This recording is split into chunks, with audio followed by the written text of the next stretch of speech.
আলহামদুলিল্লাহ ওয়াসসালাতু ওয়াসসালামু আলা রাসূলিল্লাহ আউযু বিল্লাহি মিনাশ শাইতানির রাজীম বিসমিল্লাহির রহমানির রহিম।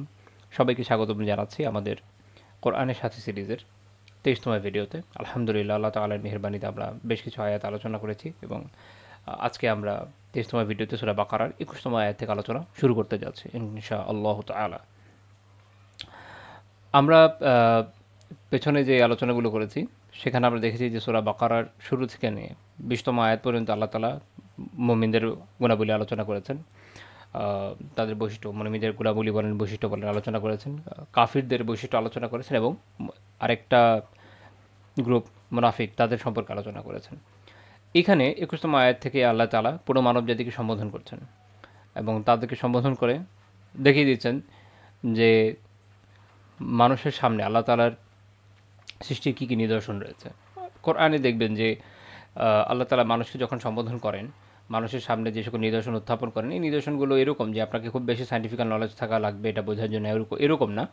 কম বেশি চোখ খুললে আশেপাশের দুনিয়াতে আপনি সহজে এগুলো দেখতে পারবেন। দেখবেন যে দিন রাতের আবর্তন বা সূর্য, চন্দ্র, এদের অবস্থান, পাহাড়, পর্বত, নদী, নালা থেকে নিয়ে বৃক্ষ, তরুলতা, বৃষ্টিপাত, এই সব কিছু মিলিয়ে আল্লাহ তাআলা বিভিন্নভাবে বান্দার সামনে এই নিদর্শনগুলোকে খুলে খুলে বর্ণনা করেন, যেন মানুষ খুব সহজে এগুলো বুঝতে পারে। কারণ এগুলো এমন বিষয় যেগুলো তাদের চোখের সামনে সবসময় থাকে। এটা জানার জন্য আমাদেরকে চায়নাও যাওয়া লাগে না, ইউএসও যাওয়া লাগে না। বাংলাদেশে বসে আমরা বুঝতে পারি বা পৃথিবীর যে কোনো জায়গায় মানুষ থাকুক না কেন সেই বিষয়গুলোকে বুঝতে পারে।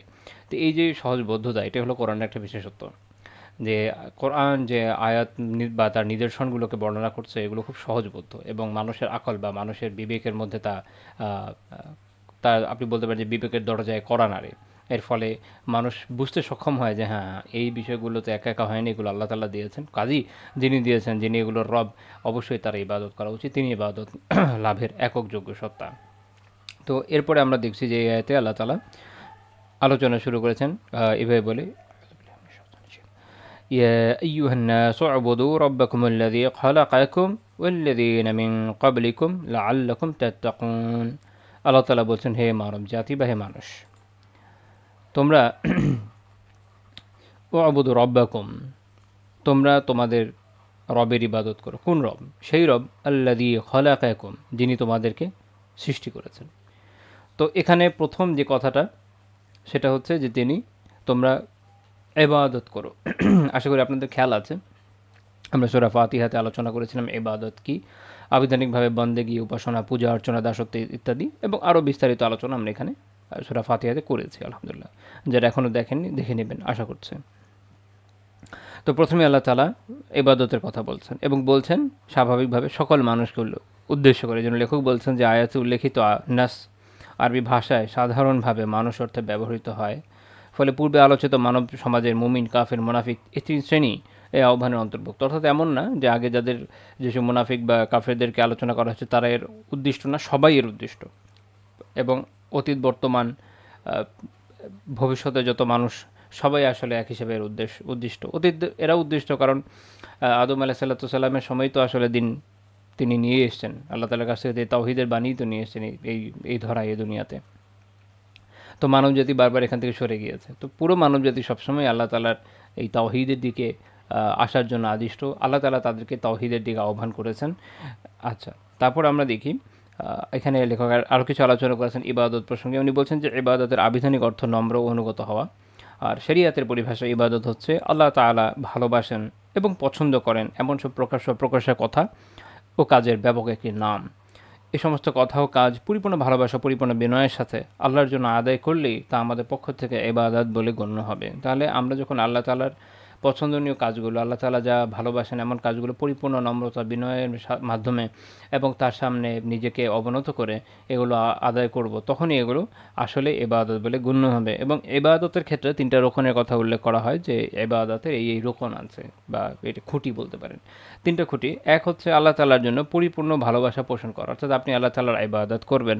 আপনি যদি আল্লাহ তাআলার জায়গায় অন্যকে আল্লাহ তাআলা যে বেশি ভালোবাসেন তাহলে এটা ইবাদত হিসেবে কাউন্ট হচ্ছে না। আল্লাহ তাআলা সূরা আল বাকারারই 165 নম্বর আয়াতে বলেছেন, ওয়া মিনান নাসি মান ইয়াত্তাখিযু মিন দুনিল্লাহি আনদাদা, যে মানুষের মধ্যে এমন কিছু মানুষ আছে যারা আল্লাহর অন্যান্য আল্লাহর বদলে অন্যান্য সমকক্ষ অন্যান্য প্রতিপক্ষ সমকক্ষকে গ্রহণ করে থাকে। ইহিব্বুনাহুম কাহুব্বিল্লাহ, যারা এমনভাবে তাদেরকে ভালোবাসে যেভাবে আল্লাহকে ভালোবাসার দরকার বা আল্লাহকে ভালোবাসা উচিত, অর্থাৎ আল্লাহকে ভালোবাসার মতো করে তাদেরকে ভালোবাসে। তাহলে ভালোবাসার ক্ষেত্রে এই বিষয়ে খুব সতর্ক থাকা দরকার, কারণ আল্লাহ তাআলা হুব বা ভালোবাসার মধ্যেও শিরক হয়। কারণ আল্লাহ তাআলা যে এরকম ভালোবাসার দাবিদার, আল্লাহকে যেভাবে ভালোবাসতে হয় সেই ভালোবাসা যখন অন্য কারোর জন্য কেউ পোষণ করে, সেটা শিরকের দিকে নিয়ে যায়। এবং আল্লাহ তাআলা বলছেন ওয়াল্লাযীনা আমানু আশাদ্দু হুব্বান লিল্লাহ, আর যারা ঈমানদার, যারা ঈমান এনেছে তারা আল্লাহকে অত্যন্ত ভালোবাসে। এইটা একটা মাপকাঠি, এটা একটা স্কেল, যেটা দিয়ে আপনি নিজেকে মেপে দেখতে পারেন যে আসলে ঈমানদার হলেন কিনা। কেননা আমরা দেখছি যে যে মুমিন, যে ঈমানদার, আল্লাহ বলছেন সে আল্লাহকে অত্যাধিক ভালোবাসে। তারা তার বিপরীত ক্রমে, যার মধ্যে এই অত্যাধিক ভালোবাসা নাই, আল্লাহর চেয়ে দুনিয়ার সব কিছুই তার ভালোবাসা বেশি, দুনিয়ার জীবন বেশি ভালোবাসে, পরিবার পরিজন বেশি ভালোবাসে, বা ক্যারিয়ার থেকে নিয়ে শুরু আরও যা যা হতে পারে অন্যান্য বিভিন্ন ডেমিগডস বা যেগুলোকে তারা পূজা অর্চনা করে বিভিন্ন ধর্মে, এগুলোকে যদি দেখা যায় যে আল্লাহর থেকে বেশি বেশি ভালোবাসে, তো আলটিমেটলি সে আসলে আল্লাহর উপর ঈমান আনতে ব্যর্থ হয়েছে। এবং এই বিষয়টা আপনি ইভেন ইয়াদের ক্ষেত্রেও দেখবেন, যেমন খ্রিস্টানদের মধ্যে। যদিও আলিয়াউযুবিল্লাহ তার ঈসা আলাইহিসসালামের জন্য আল্লাহ তাআলার পুত্র হওয়ার মতো একটা অপবাদ আরোপ করেছে, বাট খুব ইন্টারেস্টিং একটা বিষয় খেয়াল করলে দেখবেন যে এরা ঈসা আলাইহিসসালামের নাম যতবার নেয়, আল্লাহ তাআলার নাম এতবার নেয় কিনা, দ্যাটস আ বার্নিং কোয়েশ্চেন। এবং ওই পরিমাণ আত্মসমর্পণও দেখা যায় না, এবং সব কিছু দেখা যায় যে ঈসা আলাইহিস সালামের দিকে ডিনোট করে, যে আল্লাহ তাআলার যা যা গুণ আছে অনেক বিষয় দেখবেন যে তার দিকে ডিনোট করছে, যেটা ঈসা আলাইহিস সালামের বৈশিষ্ট্য এরকম দেখাতে চাচ্ছে। এমনকি আমি এর আগে আলোচনা করেছিলাম যে বিচার দিবসের মালিক হিসেবে তাকেই তারা উত্থাপন করে থাকে। তো এটা হচ্ছে এরকম যে ইউহিব্বুনাহুম কাহুব্বিল্লাহ, আল্লাহকে যেমন ভালোবাসা দরকার তেমন ভালোবাসে এদেরকে, বরং তার থেকে বেশি ভালোবাসে আসলে। এখানে এরই একটা কোষ্ঠী পাথর, যে কোষ্ঠী পাথরে আসলে যাচাই হয়ে যাচ্ছে যে কার ঈমান আছে আর কার ঈমান নাই। তা আল্লাহ তাআলার জন্য পরিপূর্ণ ভালোবাসা পোষণ করা, এটা হচ্ছে একটা রকম। দ্বিতীয় রকম হচ্ছে পরিপূর্ণ আশা পোষণ করা। আপনি যখন ইবাদত করবেন আল্লাহ তাআলার কাছে অবশ্যই আশাবাদী হবেন, আল্লাহ তাআলার রহমত থেকে নিরাশ হয়ে যাবেন না। সূরা ইসরা বা বনী ইসরাঈলের 57 নম্বর আয়াতে আল্লাহ তাআলা বলেছেন ওয়ারজুনা রাহমাতাহ, মুমিনদের গুণ হচ্ছে কি, তারা আল্লাহ তাআলার রহমতের প্রত্যাশা রাখে, আল্লাহ তাআলার রহমতের আশা করে। 3 নম্বর পয়েন্ট হচ্ছে আল্লাহকে পরিপূর্ণভাবে ভয় করা। তাহলে আল্লাহ তাআলাকে আপনি ভালোবাসবেন, আল্লাহ তাআলার কাছে আশা রাখবেন এবং আল্লাহকে ভয় করবেন পরিপূর্ণভাবে। ওই একই আয়াতে আল্লাহ তাআলা বলেছেন ওয়ায়াখাফুনা আযাবাহ, এবং তারা আল্লাহ তাআলার আযাবকে ভয় করে। তো আল্লাহ তাআলার আযাবকে যখন আপনি ভয় করবেন, ওইভাবে ভয় করার মতো ভয় করবেন, তখন আপনার ঈমানের পরিপূর্ণতা আসবে। এই তিনটা রোকনের উপরে ইবাদত দাঁড়িয়ে থাকে, এবং এগুলোর পরিপূর্ণতার উপরে আপনার ইবাদতের পরিপূর্ণতা নির্ভর করে। আপনি যত পরিপূর্ণভাবে এই রোকনগুলোকে আদায় করতে পারবেন, আল্লাহকে যত বেশি ভালোবাসতে পারবেন, আল্লাহর উপর যত বেশি ভরসা রেখে তার কাছ থেকে যত বেশি আশা পোষণ করতে পারবেন, এবং যত বেশি আল্লাহকে ভয় করতে পারবেন, আপনার ইবাদতের পূর্ণতাও তত বাড়বে। এই কারণে একই ইবাদত আমি করি, আপনি করেন, এবং আপনি দেখবেন যে সাহাবায়ে কিরাম করেছেন, তাদের ইবাদত কোথায় আর আমাদের ইবাদত কোথায়, কারণ তাদের মধ্যে এই তিনটা রোকন ছিল পরিপূর্ণ, আর আমাদের অবস্থা খুব খারাপ। আল্লাহ তাআলা আমাদের উন্নয়নের তৌফিক দিন। ইমাম ইবনুল কাইয়্যিম রাহিমাহুল্লাহ তাআলা মাদারিজুস সালিকিনে ইবাদতের 4টা মর্তবা বা স্তরের উল্লেখ করেছেন। এগুলো প্রাসঙ্গিক যে আমরা এটা জেনে রাখি ইনশাআল্লাহ তাআলা। ইবাদতের স্তর আছে কিছু। একটা স্তর হচ্ছে এরকম, যেটা আপনি বলবেন যে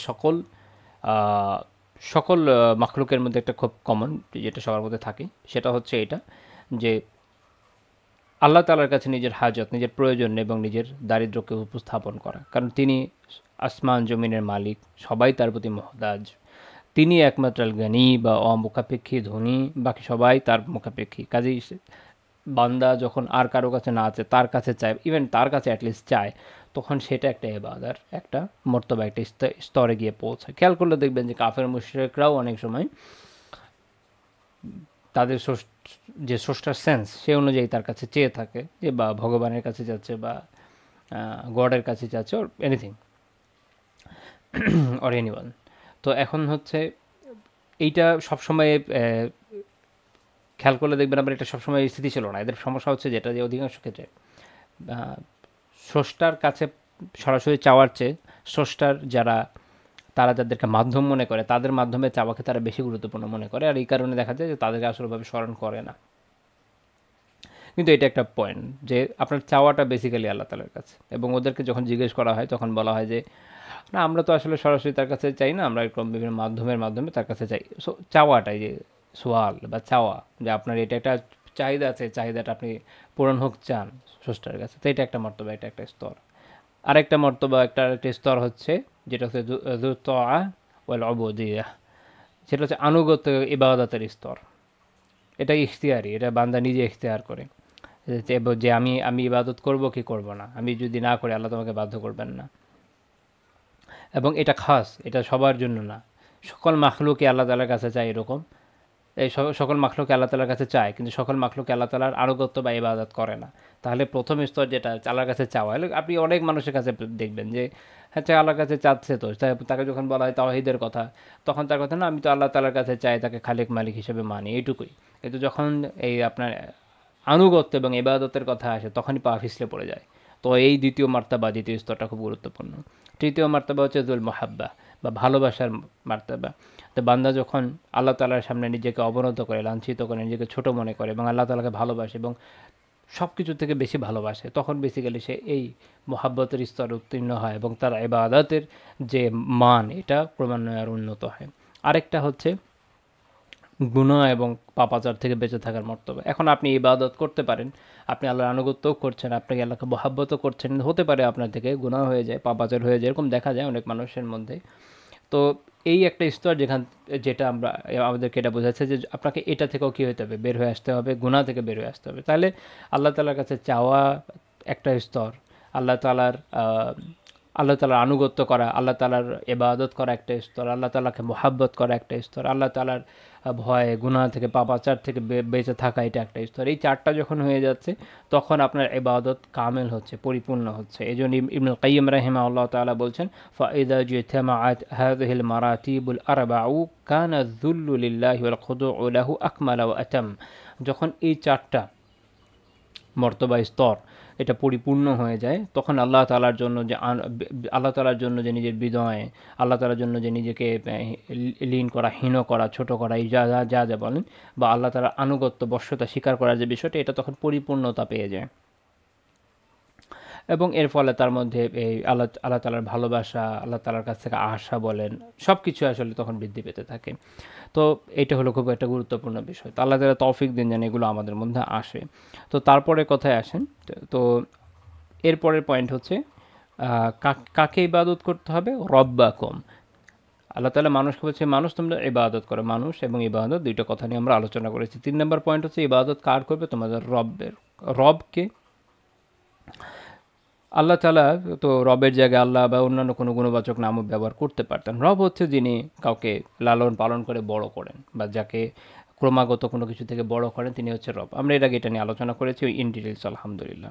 তো এখানে আল্লাহ তাআলা যে আলোচনা করতে গিয়ে এখানে রবের কথা বলেছেন এই জন্য যে এরপরে আল্লাহ তাআলা তার সেসব বৈশিষ্ট্যের কথা উল্লেখ করেছেন যে দেখো, যিনি তোমাদেরকে সৃষ্টি করেছেন। এরপরে আমরা দেখব যে সৃষ্টি করা, তাকে সৃষ্টি করা থেকে ধীরে ধীরে বড় করে, সব কিছু আল্লাহ তাআলার রুবুবিয়্যাত বা আল্লাহ তাআলার রব হিসাবে একত্বের অন্তর্ভুক্ত। তো এখানে তাওহীদের রুবুবিয়্যাতের দলিল আসে। খুব ইন্টারেস্টিং বিষয়, খেয়াল করে দেখেন এই দুইটা শব্দ, ও অবোধ রব্বাকুম, এই দুইটা শব্দের মধ্যে আপনি আল্লাহ তাআলার তিন ধরনের তাওহীদকে খুঁজে পাবেন। ও অবোধ, তাওহীদে অবোদিয়া, শুধুমাত্র আল্লাহ তাআলারই ইবাদত করতে হয়, তার সাথে ইবাদতে কাউকে শরীক করা যায় না। তারপরে আর রব হিসেবে রুবুবিয়্যাহ, যে সৃষ্টি পালন এই সকল কাজে তিনি এক এক এক এবং অদ্বিতীয়, এখানেও তার কাজে কোনো শরীক নাই, এখানেও শিরক করার সুযোগ নেই। এবং এখানে আল্লাহ তাআলার রব, এটা তার আসমা ও সিফাতের মধ্যেও আসে হিসাবে, আল্লাহ তাআলা আসমা ও সিফাতের মধ্যেও এই আপনার শিরকের কোনো সুযোগ এখানে থাকছে না। তাহলে এই একটা জায়গা থেকে আপনি তাওহীদের 3টা ভাগেরই আলোচনা পেয়ে যাচ্ছেন। তো এরকম ছোটো ছোটো জায়গাগুলোকে মুখস্থ রাখা দরকার, ব্যক্তি জীবনেও কাজে আসেন এবং নিজেরও জ্ঞান বাড়েও। এবং আপনি আল্লাহকে যত জানবেন, যত চিনবেন, তাওহীদের বিষয়গুলো যত আত্মস্থ করবেন, আল্লাহ তাআলার নৈকট্য ভাজন হওয়ার সম্ভাবনা তত ইনশাআল্লাহ তাআলা প্রবল হবে। তো আল্লাহ তাআলা মানুষকে এখানে বুঝিয়ে দিচ্ছেন যে দেখো, যেই রব তোমাকে সৃষ্টি করেছেন, এবং খালি তোমাকে সৃষ্টি করেছেন এরকম না, এরপরে তোমার আগে যাদেরকে সৃষ্টি করেছেন সবাইকে যিনি সৃষ্টি করেছেন, তিনি যদি ইবাদতের একক অদ্বিতীয় সত্তা না হন, অর্থাৎ এমন সত্তা না হন যাকে ছাড়া আর কাউকে ইবাদত করা না যায়, তাহলে আর কে এমন হবে? একমাত্র আল্লাহই তিনি যিনি এককভাবে সবাইকে সৃষ্টি করেছেন, এককভাবে তোমাদের লালন পালন করছেন, তাহলে অন্য কাউকে কেন তুমি ইবাদত করবে? ইবাদত তো শুধু আল্লাহ তাআলারই হওয়া উচিত। আচ্ছা, তো এই জন্য আল্লাহ তাআলা এখানে রব শব্দের প্রয়োগ করে দেখিয়ে দিয়েছেন। তো যেটা আমরা বলতে পারি যে যে সত্তার ইবাদতের জন্য দাওয়াত দেওয়া হয়েছে তিনি ব্যতীত অন্য কোনো সত্তা আসলে আদৌ ইবাদতের যোগ্য না, এটা বুঝিয়ে দেওয়া হচ্ছে এখানে। আচ্ছা, এরপরে কথাটা হচ্ছে আল্লাহ তাআলা এই দলিল দিচ্ছেন কি, দেখিয়ে দিচ্ছেন হচ্ছে খলাক, যে কাকে ইবাদত করবে? যিনি তোমাদেরকে সৃষ্টি করেছেন। আল্লাযী খলাকাকুম, যিনি তোমাদেরকে সৃষ্টি করেছেন। খলক, আরবি খলক মানে হচ্ছে কোনো কিছু নমুনা ছাড়া আবিষ্কার করা, উদ্ভাবন করা, সৃষ্টি করা। এবং আবিধানিকভাবে এটার মূল হচ্ছে তাকদীর বা হিসাব মাপা। মানে বলা যায় খলক তাকদীর, ইউকাল বলা যায় খলাকাল খাইয়াত আসাউবা, যে যখন কোনো দর্জি কাপড়কে মেপে তারপর কাটে তখন এটাকে বলা যায় খলাকাল খাইয়াত উসাউ, যে খাইয়াত দর্জি সে কাপড়কে মেপেছে, তো এটা হচ্ছে এই মাপার পরে তো সেটা কাটবে। তো ওখানে হচ্ছে আপনার খালাক শব্দটার এখানে প্রয়োগ দেখা গেল আরবিতে। তো খালাকের মানে হচ্ছে এইটা, যে কোনো কিছু অ্যাকচুয়ালি কোনো কিছুর এক্স্যাক্ট পরিমাপ বা তাকদীর হিসাব করা এটা। তো এখান থেকে এইটার আরেকটা অর্থ আসছে যে কোনো কিছুকে উদ্ভাবন করা। যিনি উদ্ভাবন করেন, যিনি সৃষ্টি করেন, যিনি তৈরি করেন, তিনি একদম পারফেক্ট শেপে করেন, অ্যাক্সিডেন্টালি কোনো কিছু হয় না। ঠিক আছে, এই শব্দের মধ্যে এই গুরুত্বটা আছে। তো আল্লাহ তাআলা এই বিশ্ব জগৎকে অ্যাক্সিডেন্টালি তৈরি করেন নাই, আবার আমাকে আপনাকেও অ্যাক্সিডেন্টালি তৈরি করেন নাই, বরং এই যে গ্র্যান্ড ডিজাইন, এটার পিছনে পরিপূর্ণ হিকমা, তার পরিপূর্ণ প্রজ্ঞা রয়েছে। এবং যেখানে যেটা থাকার কথা, যতটুকু থাকার কথা, ওইটার যে তাকদীর, ওইটার যে পরিমাপ, ওটার যে হিসাব, এটা পারফেক্টলি এসছে। এই জন্যই তিনি খালেক, এই জন্যই তিনি স্রষ্টা, যিনি একদম পারফেক্টলি সৃষ্টি করেছেন, কোনো নমুনা ছাড়া, কোনো প্রিভিয়াস কোনো ছাড়া, নমুনা ছাড়া, যেটা দেখে দেখে তৈরি করবেন না এরকম না, উনি যেভাবে চেয়েছেন ওভাবে হয়েছে এবং এটা পারফেক্ট হয়েছে।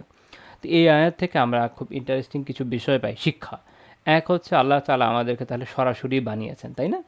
এখান থেকে আমরা বুঝলাম যে আল্লাহ তাআলা আমাদেরকে বানিয়েছেন, এবং খালি আমাদেরকে বানিয়েছেন তা না, এবং আল্লাহ তাআলা এটাও বলছেন আল্লাযী খলাকাকুম ওয়াল্লাযীনা মিন ক্বাবলিকুম, তোমাদেরকেও বানিয়েছেন, তোমাদের পূর্বেও যারা ছিল তাদেরকেও বানিয়েছেন। পূর্বে বলতে যত পূর্বে যাই হোক, এর আগে মানব জাতিরও পূর্বসূরি যতজন আছে, আদম আলাইহিস সালাম পর্যন্ত যা আছে, যদি বলেন জিন জাতি, বা আল্লাহ তাআলা যাদেরকেই সৃষ্টি করেছেন সবাইকেই তিনি বানিয়েছেন, সরাসরি বানিয়েছেন।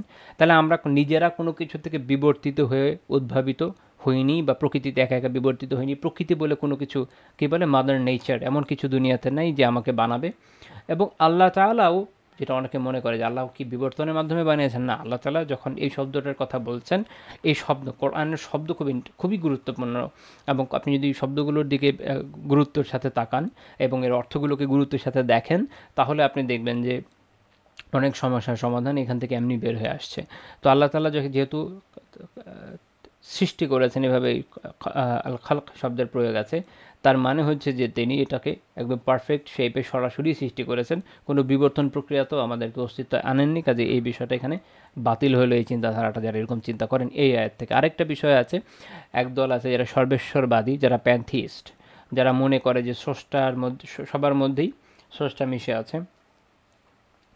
তো তাদের এই যে দাবি সর্বেশ্বরবাদ, এটা বাতিল, কারণ স্রষ্টা সৃষ্টি করেছেন, কাজে অবশ্যই স্রষ্টা থেকে এই সৃষ্ট সত্তা আলাদাই হবে।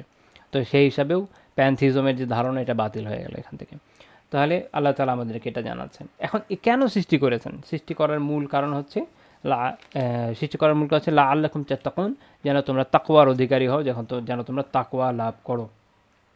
কারণ আপনি যখন তাওহীদে উলুহিয়া বা আল্লাহ তাআলার ইবাদতই একমাত্র করছেন, ওই যে আমরা যে ইবাদতের ধাপগুলো দেখলাম, তার মধ্যে গুনাহ থেকে বাঁচার বিষয় কিন্তু চলে আসে, অটোমেটিক্যালি চলে আসে মার্তাবার ভিতরে।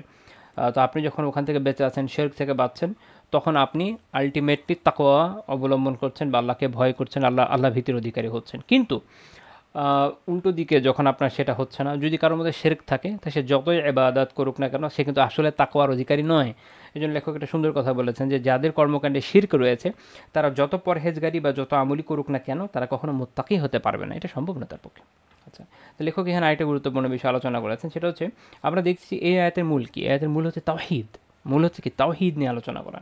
তো এই যে তাওহীদ, এই লেখক বলছেন যে তাওহীদ শব্দটি মাসদার বা মূল ধাতু, যার অর্থ কি কোনো কিছুকে এক বলে জানা এবং ঘোষণা করা। আমরা বলি না তাওহীদ, আল্লাহ তাআলার তাওহীদ মানে কি? মানে হচ্ছে আল্লাহ তাআলাকে এক বলে জানা এবং এটাকে ঘোষণা করা, যেটা আল্লাহ তাআলার একত্ব। তাহলে আল্লাহ তাআলার একত্ব মানে আল্লাহ যে এক তা ঘোষণা করা। শরিয়াতের পরিভাষায় তাওহীদ বলতে বোঝায় এ কথা বিশ্বাস করা যে আল্লাহই একমাত্র মাবুদ, অর্থাৎ একমাত্র উপাস্য, তার কোনো শরিক নেই, তার কোনো সমকক্ষ নেই, একমাত্র তার দিকে যাবতীয় ইবাদতকে সুনির্দিষ্ট করা, অর্থাৎ সকল ইবাদত শুধু আল্লাহ তাআলার জন্য করা, আর কারোর জন্য না করা, এটি তাওহীদ। তার যাবতীয় সুন্দর নাম ও গুণাবলী আছে বলে বিশ্বাস করা। এতে বোঝা গেল যে তাওহীদ হলো আল্লাহকে রুবুবিয়াত তথা প্রভুত্বে তার সত্তায়, নাম ও গুণে এবং ইবাদতের ক্ষেত্রে একক সত্তা বলে স্বীকার করা বা স্বীকৃতি দেয়া। তাই এ তাওহীদ বিশুদ্ধ হতে হলে তিনটা বিষয় থাকতে হয়। এক, আল্লাহর প্রভুত্বে বা আল্লাহ তাআলার রুবুবিয়াতে ঈমান ও সে অনুসারে চলা, এটাকে আমরা বলছি তাওহীদ রুবুবিয়্যাহ। দুই হচ্ছে আল্লাহর নাম ও গুণাবলীতে ঈমান এবং সেগুলো তার জন্যই নির্দিষ্ট করা, এটা হচ্ছে তাওহীদুল আসমা ও সিফাত। আরেকটা হচ্ছে তিন, যাবতীয় ইবাদত একমাত্র আল্লাহর জন্য নির্দিষ্ট করা, এটাকে আমরা বলছি তাওহীদুল উলুহিয়্যাহ। যদি দুইটার কোনো একটা বাদ পড়ে যায় তাহলে তাওহীদ আর প্রতিষ্ঠিত হলো না। আচ্ছা, তাহলে এই আয়াত থেকে আমরা আল্লাহ তাআলার তাওহীদের আহ্বানটা দেখতে সক্ষম হলাম, আলহামদুলিল্লাহ। তো আল্লাহ তাআলা আবার আমরা একটু যদি করি, যেহেতু অনেকগুলো পয়েন্ট আসছে, এখন মূল কথায় আবার আসি। তো আল্লাহ তাআলা এখন মানব জাতিকে উপলক্ষ করে বলছেন যে হে মানব জাতি, যে তোমরা এই যে আগের ইমানদারদের কথা শুনলে, কাফের মুশরিকদের মুনাফিকদের কথা শুনলে, এখন তোমাদের কাজ হচ্ছে তোমরা ঈমান আনো। কেন ঈমান আনবে? ঈমান আনবে এই জন্য যে তোমরা শুধু আল্লাহ তাআলার ঈমান আনবে, আল্লাহ তাআলার একত্বকে মেনে নিবে, কারণ তিনি তোমাদেরকে বানিয়েছেন, তিনি তোমাদের সাস্টেইনার, তিনি তোমাদেরকে প্রতিপালন করেন, এই জন্য তিনি তোমাদের রব। এবং খালি তোমাদের বানিয়েছেন তা না, তোমরা যদি বলো যে তাহলে আমাদের পূর্বপুরুষদের কী হবে, না, পূর্বপুরুষদেরও তিনি বানিয়েছেন, এমনকি এই জগৎ জাহানের যা যা আছে সব কিছুকেই তিনি বানিয়েছেন। তো যিনি সবাইকে বানান তিনি এককভাবে ইবাদতের যোগ্য হওয়া উচিত। হ্যাঁ, একটা কথা হতে পারে যে তিনি যদি কখনো বলেন যে আচ্ছা ঠিক আছে, যে ওকে ওকে তুমি ইবাদত করো, তাহলে আমার ইবাদত পাওয়ানো হয়ে যায়, দ্যাটস আ ডিফারেন্ট ইস্যু। কিন্তু এটা হয় নাই, আল্লাহ তাআলা সেটা চান নাই, আল্লাহ এটা বলেন না। আল্লাহ তাআলা নিজে বারবার বলে দিচ্ছেন যে ইবাদত শুধু তার হবে, আর কারো না। কাজেই এই ক্ষেত্রে এই সুযোগটা আর নেই যে অন্য কারো ভায়া ধরে ওসিলা ধরে আল্লাহ পর্যন্ত পৌঁছাবে, এটা হবে না। এবং আল্লাহ তাআলা এরপরে আরও দলিল দিচ্ছেন, বলছেন আল্লাযী জাআলা লাকুমুল আরদা ফিরাশা, যিনি তোমাদের জন্য জমিনকে ফিরাশ বানিয়েছেন।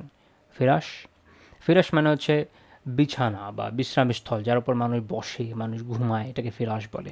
বাংলায় একটা শব্দ আছে মানে ফরাশ, কার্পেটকে বোঝাতে ব্যবহৃত হয়, এটা হচ্ছে ফিরাশ। অর্থাৎ আপনি যদি জমিনের দিকে তাকান, জমিনকে আল্লাহ তাআলা এমনভাবে বানিয়েছেন যে যদিও পৃথিবী গোল, বাট এটা অনেকটা আপনি মনে করেন যে ফুটবল আছে না, ফুটবলের উপরে যে ব্লাডারটা থাকে, যদিও ফুটবল গোল, সো আবার উপরে একটা পিঁপড়া যখন চলছে তার জন্য একদম সবই ফ্ল্যাট লাগে। তো আপনি যখন জমিনের উপর আনছেন, এটা আপনার জন্য একদম পুরো একটা ফরাসের মতো, যেখানে আপনি বসতে পারেন, এখানে বাড়ি বানাতে পারেন, চলতে ফিরতে পারেন, কোনো সমস্যা হয় না। গ্র্যাভিটির কারণে আপনি পড়ে যাচ্ছেন না, কোনো কিছু উল্টাপাল্টা হয়ে যাচ্ছেন না। এইটা একটা অসাধারণ বিষয় যে আল্লাহ তাআলা বানিয়েছেন এইভাবে। যদি আপনি জানেন হয়তো যে অন্যান্য অনেক গ্রহ আছে যেখানে গ্র্যাভিটির অবস্থা এরকম নেই, ইভেন চাঁদই আমাদের থেকে অনেক কম, তো ওখানে মানুষের পক্ষে খুব কঠিন ওটার সারফেসের উপর দিয়ে চলাচল করা। কিন্তু পৃথিবীটা দেখেন, একদম পারফেক্ট শেপিং, সারফেসটা পারফেক্ট, তার উপরে যে গ্র্যাভিটি আছে পারফেক্ট, এত চমৎকার ম্যাচিং, এটা মানে ফ্রম নো আর হঠাৎ করে হয়ে যাবে, এটা আসলে ভাবার মতো না।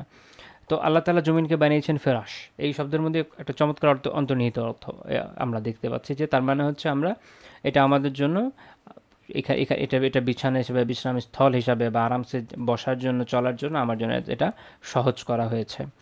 আরেকটা হচ্ছে, তাহলে তুমি এটা বুঝো যে আল্লাহ তাআলা তোমার জন্য এটা বানিয়ে দিয়েছেন, তাই তো যিনি এটা বানিয়েছেন তাকে তুমি ইবাদত করবে না? তারপর আল্লাহ তাআলা বলছেন ওয়াস সামাআ বিনাআ, এবং আসমানকে বানিয়েছেন বিনা।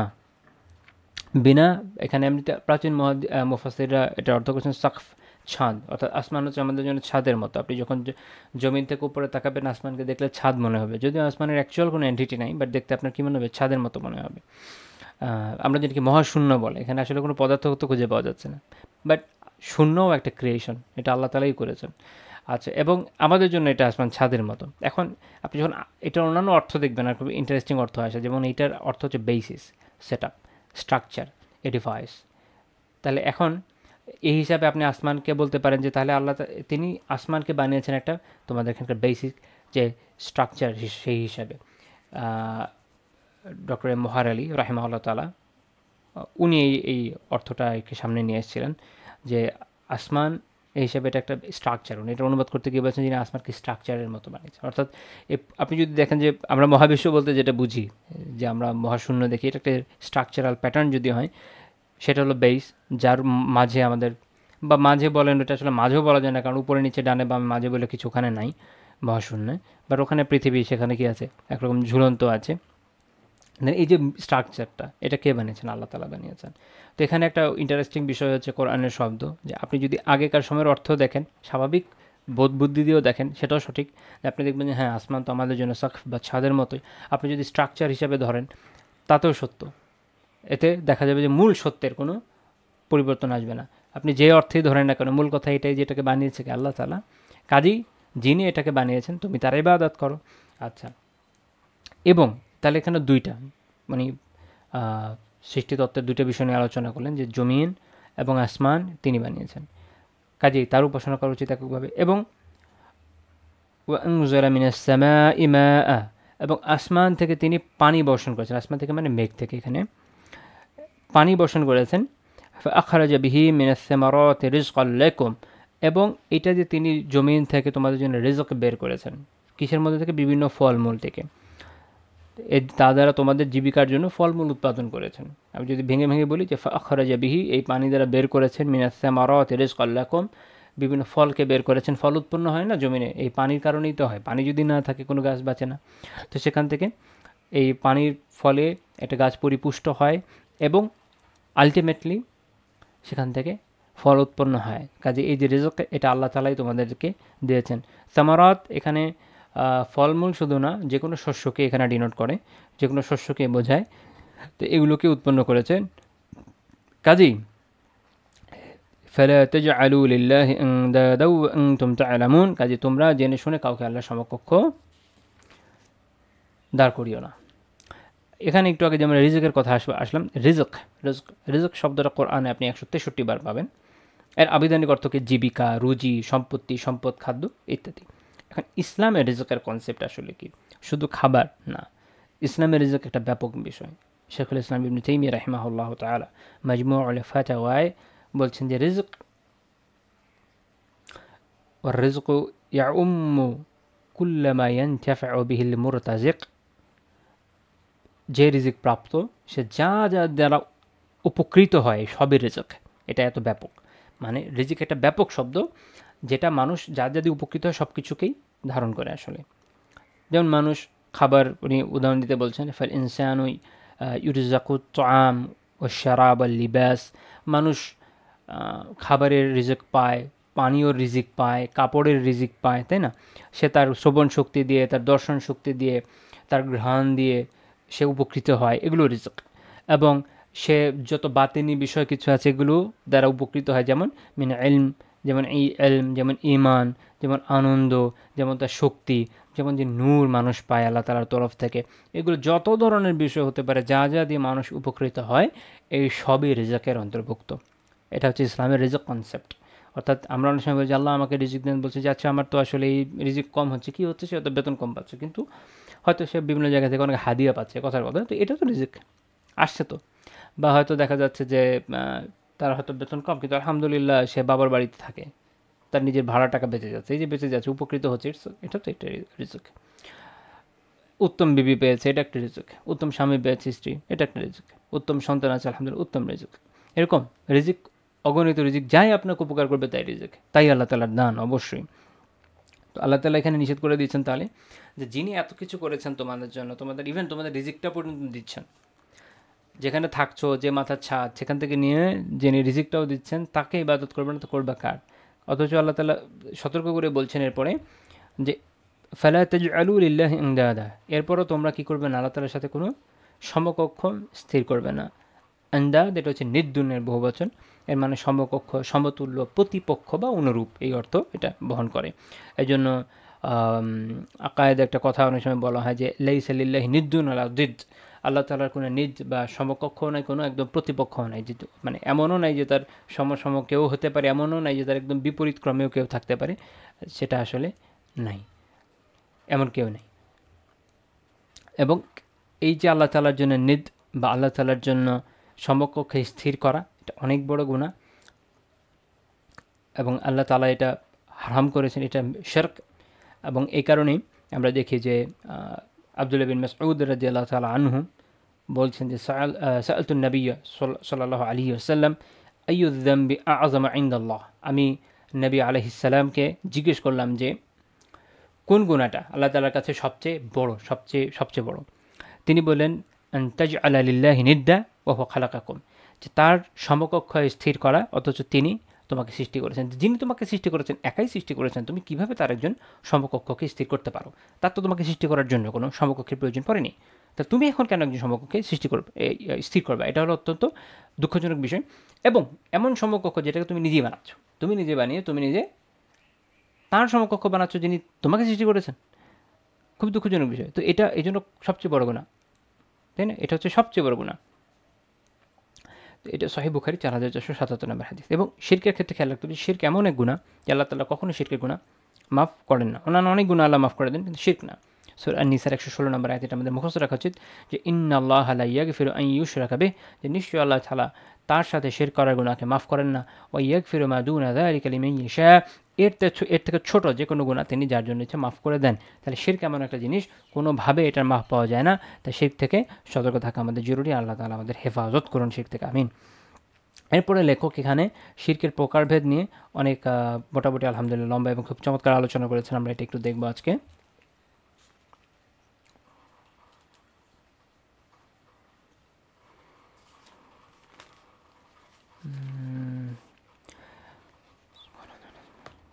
আমার কাছে মনে হচ্ছে যে এটা আজকে না দেখে কালকে পরবর্তী দর্শে আলোচনা করলে বেশি ভালো হবে ইনশাআল্লাহ তাআলা। কারণ আজকে আমার গলা আবার বসে গেছে, এবং এখন যতক্ষণ কথা বলেছি ইতিমধ্যে গলা আরও বসে গেছে। তো আল্লাহ তাআলা তৌফিক দিন, আমি যেন পরের দিন আবার বা পরবর্তী ভিডিওতে পরবর্তী অংশটা থেকে আলোচনা করতে পারি। আজকে আলোচনা এই পর্যন্ত থাকছে। আল্লাহ তাআলা যা আলোচনা করেছি তাদের আমাদের সবাইকে উপকৃত হওয়ার তৌফিক দান করুন। সুবহানাকাল্লাহুম্মা বিহামদিকা লা ইলাহা ইল্লা আনতা আস্তাগফিরুকা ওয়া আতুবু ইলাইক।